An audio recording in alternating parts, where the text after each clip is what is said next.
बात करते हैं आज कोरी कोली समाज में जन्मी एक ऐसी वीरांगना जिसने अपनी रानी के लिए, अपने राज के लिए अपने हंसते हंसते प्राण दे दिए।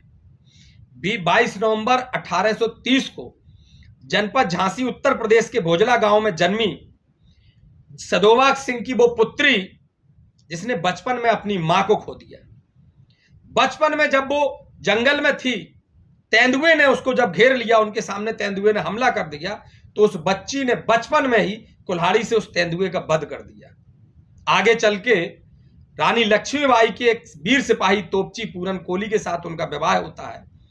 विवाह के बाद में वो रानी लक्ष्मीबाई की दुर्गा दल, जो उनकी सेना थी महिलाओं की, उसमें शामिल होती है और अपनी युद्ध कौशल के दम पर उसकी प्रमुख बनती है। अप्रैल 1857 में जब ह्यूरोज ने झांसी के किले को घेर लिया, तो वहां भी इस महान वीरांगना ने अपने त्याग का प्रथम उदाहरण पेश करते हुए रानी लक्ष्मीबाई का वेश धारण कर लिया और लक्ष्मीबाई को गुप्त मार्ग से बाहर निकाल दिया।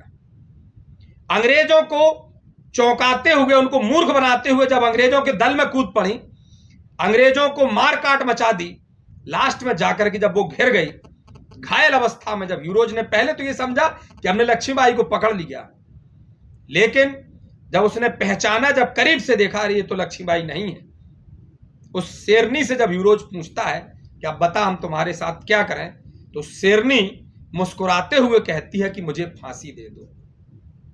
एक ऐसी वीरांगना जो कोरी कोली समाज में पैदा हुई, जो ना रानी थी ना उसका कोई साम्राज्य था, लेकिन वो स्वामी भक्ति जिसने अपनी रानी के प्राण बचाने के लिए हंसते हंसते अपने प्राण निछावर कर दिए। उसके पति पूरन कोली ने भी युद्ध के दौरान अपने प्राण निछावर कर दिए। लेकिन यह एक सवाल उठता है, जहां चारों तरफ हमारी महान शासका, महान वीरांगना लक्ष्मीबाई का गौरव पढ़ने को मिलता है, क्या उस स्तर पर अपने त्याग के लिए, अपने समर्पण के, अपने बलिदान के लिए, क्या वीरांगना झलकारी बाई को इतिहासकारों ने वो स्थान दिया?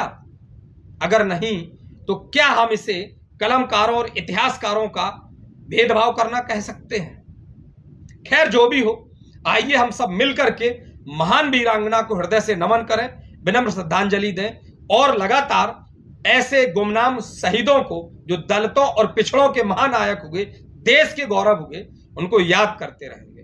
धन्यवाद। जय भीम, जय भारत, जय संविधान।